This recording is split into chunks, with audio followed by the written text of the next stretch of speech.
Hey there guys, welcome back to the channel. I'm sorry it's been a while. I've been really busy at work, Christmas time for me, and my partner has been using my computer for her veterinary assignment, so she's been real busy. So we're doing Commander deck take on Millicent, the Restless Revenant. This is a really cool take on spirits, like a beatdown white-blue combat deck. So 7 mana, yes expensive, but you do have a reduction built in, costing 1 less to cast for each spirit you control, so guess what, Spirit Tribal. Flying, whenever this card or another non-token spirit you control dies or deals combat damage to a player, you create a 1/1 white spirit token with flying. So you could totally go the full combat route, you could go the res route, maybe a bit of both. I've gone the combat with a little bit of res on the side to try and do it.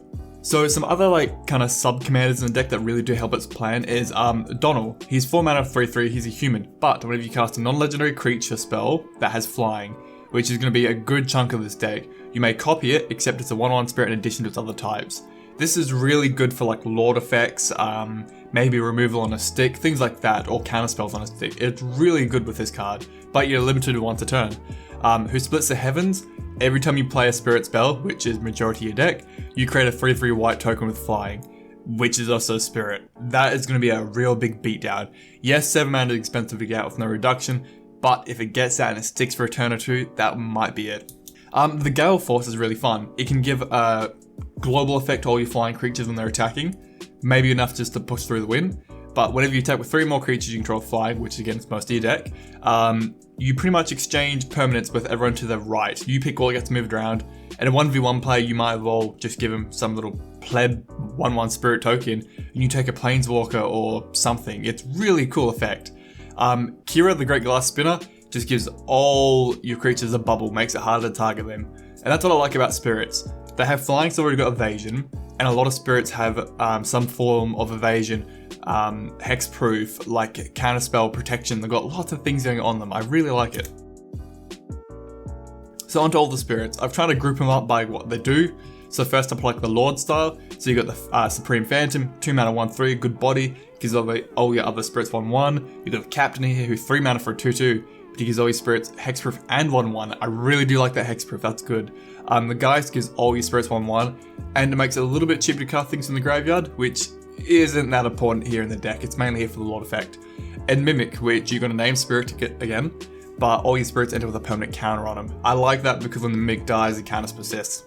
Then in terms of like counter spells or removal on a spirit creature, you got the Spell Queller, who can counter a CMC 4 or less. You got the Apparition, which can exile something CMC 4 or less.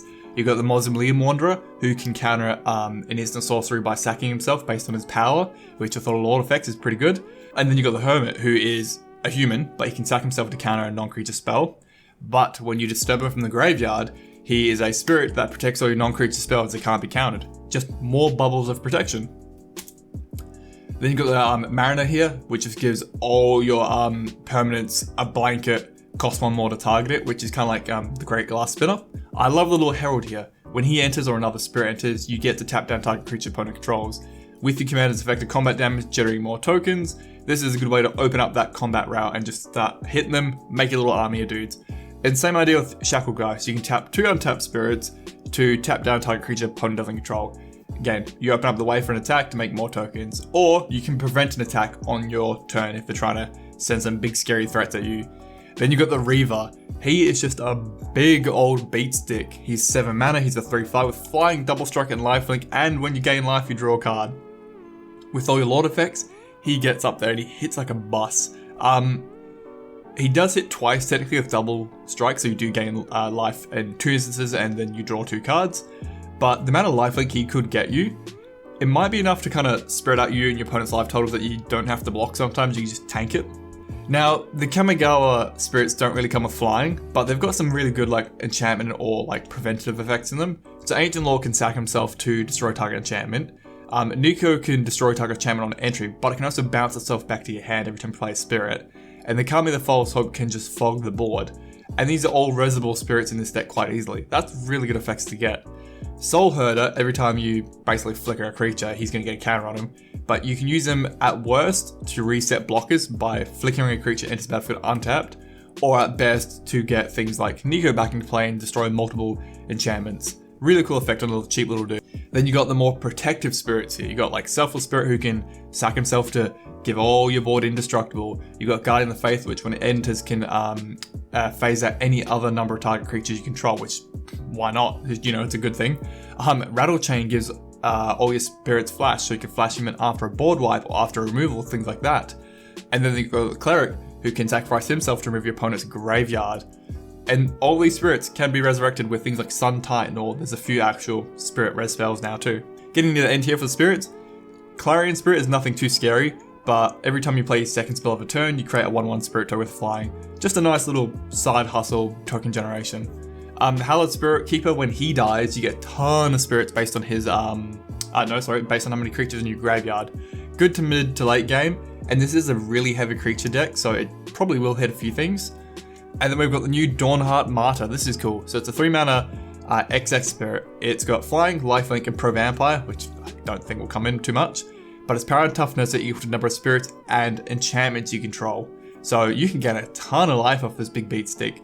Plus you can disturb it from the graveyard, which just makes it the exact same thing but an enchantment on another creature.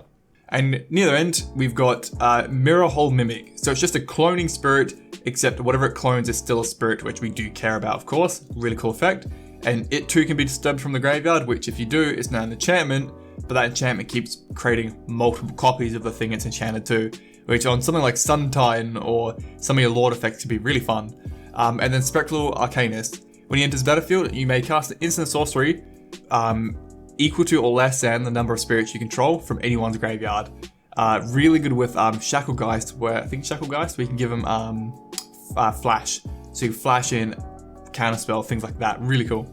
And the last one, Sire of the Storm, a big fat boy from Kamigawa. He's 6 mana 3/3, but whenever you play a spirit, draw a card. Just a nice simple draw mechanic there.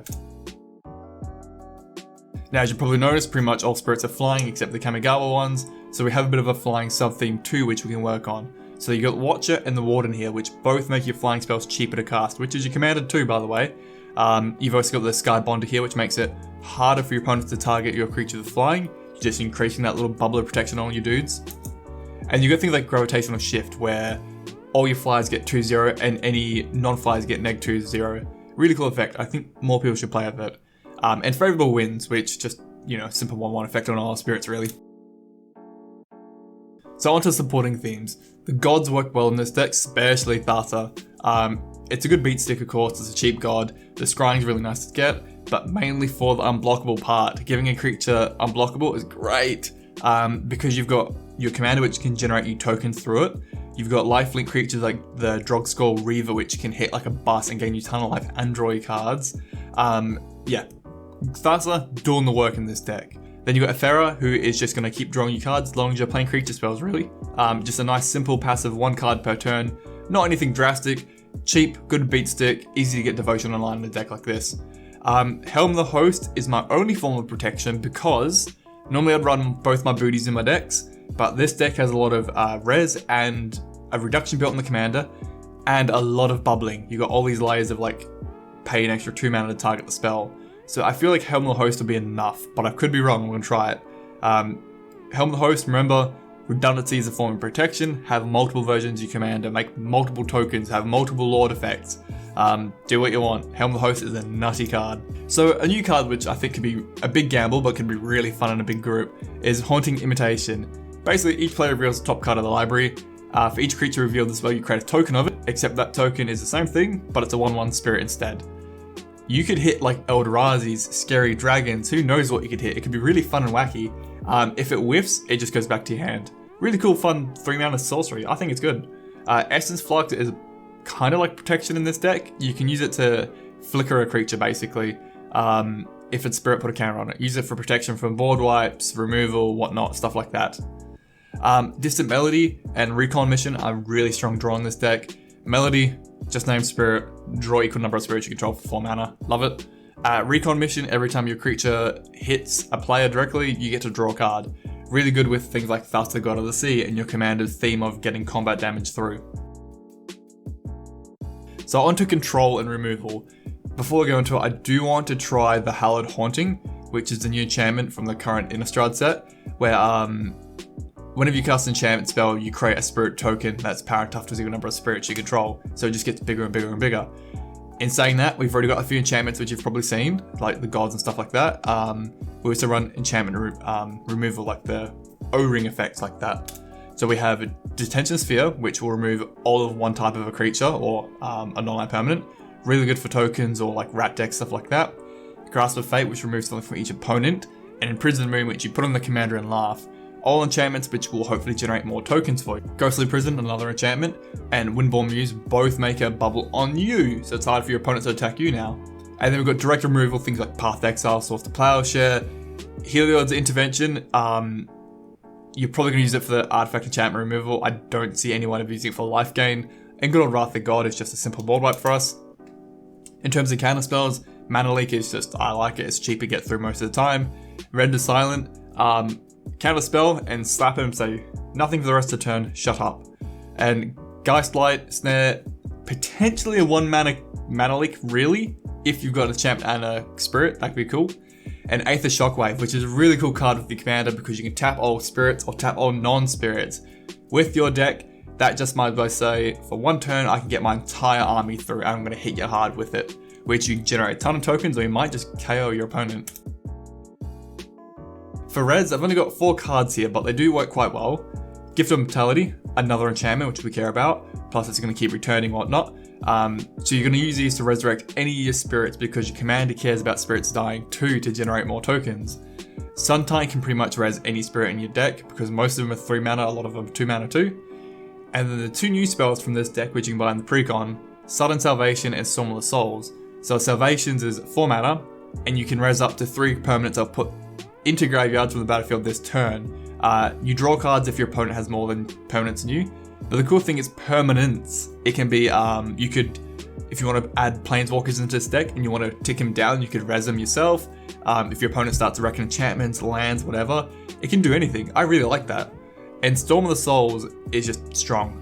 You res all your creatures, but they're a 1/1 spirit with flying in addition. Like, my entire graveyard is back, baby. That is woo, good. That could be like actual game changer. You go top deck that shit, heart of the cards, and you're back in the game. Right, near the end here, we've got mana. So for mana rocks, simple. Soul Ring, my Arcane Signet, both my diamonds, nothing fancy. I do like Sword of Animus because we're a very combat heavy white-blue deck, a lot of beatdown. In terms of lands, again, pretty simple. Whole of Heliod because we've got a few enchantments we can keep returning, really cool. And Myria, the Skyrone is a resurrections thing in your land slot. So we do need a lot of planes for it to work. So we have, I think, 10 planes and I think 4 dual planes islands. So hopefully should be going off. Moorland Haunt, I'm not sure about it because I don't really want to exile my graveyard or things from my graveyard because I want to resurrect them potentially. But in a pinch, you can create at 2 mana instant speed a 1/1 spirit token with flying, but with all your lord effects, it should be a good size. Probably a random blocker if you need it. And then the Mystic Sanctuary just returns instant sorcery back top of your deck. Good for Source to Plowshare, Path to Exile, maybe a board wipe, normal stuff like that. For your dual lands, the Stream, the Fountain, the Floodplain, and the Farmland are both land types that we need. For multicolor lands that are just more basic, we have Fortress, Temple, your Expanse, your slow fetch land, which is your Floodplain, and the Colonnade. I like the Colonnade because the mainland effect, it's cheap, it's a flyer too with Vigilance, which should get some lord effects from our deck as well, could be fun. And Command Tower, Path to Ancestry helps a lot because we are very strong in our tribe. And then for the basics, we run 8 islands and 10 plains. So that is Millicent, the Restless Revenant. I think it's a really strong white-blue beatdown deck. Like, it's cool to see a spirit tribe like this. I like it, it's cool. At first, the cost of the commander at 7 did worry me, but the spirits as a whole are that cheap. You're going to have a good board presence by the time you're ready to play your commander, so it'd be nice and cheap to cast anyway. I think to tweak this deck, I'm going to try not playing with my Lightning Greaves and my Swift Boots for a while, see how I'll go without them, because there's a lot of reduction in bubbling effects in this deck, so I don't know, I'm on the fence about it. But yeah, let me know your thoughts. What do you think about this precon? I think it's pretty good, it just needs a little bit of tweaking to get it there. Alright guys, have a good one, catch you later, see ya.